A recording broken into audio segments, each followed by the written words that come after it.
hydrogen as an energy storage technology and a strategic competitive factor.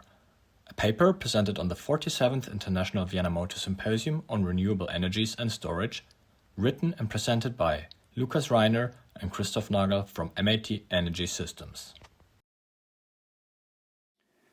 Good morning, everyone, and thank you for having me. My name is Lukas, and I work on hydrogen infrastructure and integrated energy systems at MAT Energy Systems. I'm presenting this work together with my colleague and CTO, Christoph Nagl, who will join me later in the presentation. Today, I would like to speak about hydrogen from one very specific angle.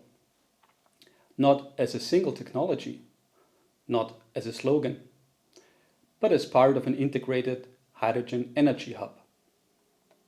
Because as renewable shares increase, the key system problem changes. It is no longer only about generation, it is increasingly about time.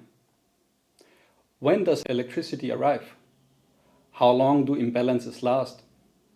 And what kind of system becomes valuable when flexibility has to be provided across several hours and several market pathways? That is the key idea behind this talk. The paper argues that the relevant answer is not hydrogen as an isolated storage vessel. It is the hydrogen energy hub as a multi-use platform that can connect power, hydrogen, and where useful also byproducts such as oxygen or heat. That is the perspective I would like to open with today. Austria is a useful reference case because the renewable share is already very high. In Austria, renewables covered almost 88% of gross electricity consumption in 2023 and around 90% in 2024. That does not make Austria a universal model, but it does make the flexibility question very visible. In a system like this, flexibility is no longer a side issue. It becomes a structural issue. So Austria helps us ask the right question. Not whether flexibility matters, but which flexibility options fit which time horizon and which system role. This figure looks busy, so I only need one message from it. Not all storages solve the same time problem. That is why storage should be compared by discharge duration. In the paper, we use three practical ranges: short duration, up to 4 hours, medium duration, 4 to 24 hours, and multi-day operation beyond 24 hours up to a few consecutive days. Once we use this lens, the comparison becomes much more clear. And in that comparison, above-ground hydrogen sits mainly in the medium duration range, with extension into multi-day operation, depending on storage sizing. That is the right frame for everything that follows. The next conceptual move is the key one. The paper is not about one isolated storage vessel. It is about a hydrogen energy hub. That means one integrated platform that connects electricity markets, hydrogen markets, and byproducts through shared infrastructure. So the point is not only storage. The point is integration. The hub can interact with balancing markets, with spot markets, with physical hydrogen demand pathways, and with co-products such as oxygen or heat. That is why the business logic is broader than a single storage comparison. And that is why the competitiveness in this paper is linked to optionality rather than to one isolated efficiency number. This is the figure I would actually walk you through slowly, because it represents all of the different operating modes a hydrogen energy hub features. First, we see the main operating path coming from the electrolyzer through a low pressure buffer, then to a compressor, and via a distribution panel to the medium pressure storage. Second, Here we see the same path, but hydrogen being compressed directly into a trailer. Third, we see a similar path, but now the hydrogen is being compressed directly into the dispenser system. And fourth, same pathway, but hydrogen being routed to a pipeline. Now let's have a look at what we can do with the hydrogen that is stored in the medium pressure storage. First, we can take the hydrogen and route it via a distribution panel directly to a trailer. Second, same pathway coming from the medium pressure storage, but now we route it directly to the dispenser. Third, again similar pathway, but now we route the hydrogen to the motor generator. And finally, the same route, but now hydrogen ends in the pipeline.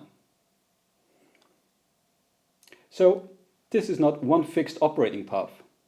It is one shared infrastructure base with several operating modes. That is exactly what makes the hub logic interesting. Let me anchor the scale. 5 megawatts of PEM electrolysis, a low pressure buffer at around 30 to 35 bar, compression at around 90 kilograms per hour, storage in the range of roughly 200 to 500 bar, about 3.5 tons of usable hydrogen storage, a 1 megawatt hydrogen fueled engine generator, an AFIRE compliant hydrogen refueling station with 350 and 700 bar refueling capacity, and roughly 50 hours of theoretical discharge duration at nominal generator load. This gives a clear picture of a state-of-the-art energy hub. Now we move to the economic logic, and this is the heart of the paper. The hub can act from both sides. On one side, the electrolyzer is a flexible load. On the other side, the generator is a flexible source of power, and the storage sits between them. That creates flexibility. The paper looks in particular at the AFRR, day ahead, and intraday participation. A brief definition here. AFRR means Automatic Frequency Restoration Reserve. In simple terms, it is a balancing product used to restore system frequency when the grid is out of balance. So the core point is this: competitiveness does not come from one revenue stream.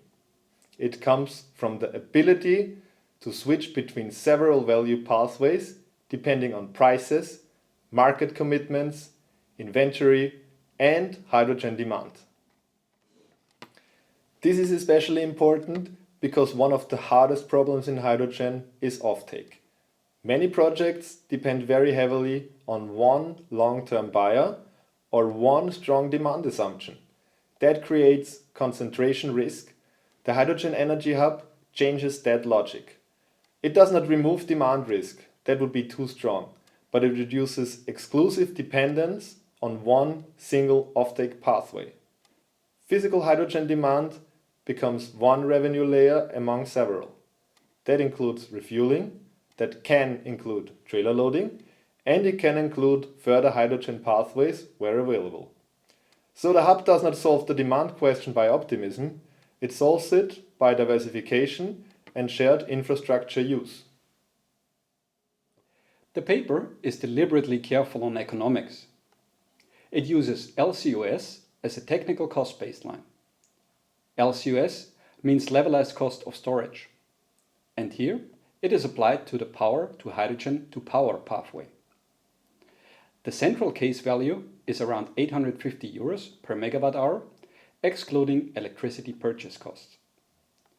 And the sensitivity to utilization is strong. That result should not be oversold. It does not mean that above ground storage is attractive as a pure short duration arbitrage tool. In fact, the paper argues the opposite. The concept becomes interesting only under conditions. It needs utilization, balancing value, it needs meaningful price volatility, and it benefits from additional hydrogen pathways. So LCOS is useful, but it is not the verdict. It is the baseline. Let me close with one careful conclusion. The paper does not argue that hydrogen is the best storage technology. It does not argue that above-ground hydrogen replaces batteries. And it does not argue that one cost indicator proves competitiveness. What it does argue is more precise. In a highly renewable electricity system, a multi-use hydrogen energy hub can become relevant when medium duration flexibility, operational optionality, and cross-sector integration can be monetized together. So hydrogen is not strong here because it wins on one single metric. It becomes interesting when several functions work together in one system. That is also why this talk should open the discussion, not replace it. The paper develops the boundary conditions, market logic, and cost assumptions in more detail. Thank you very much.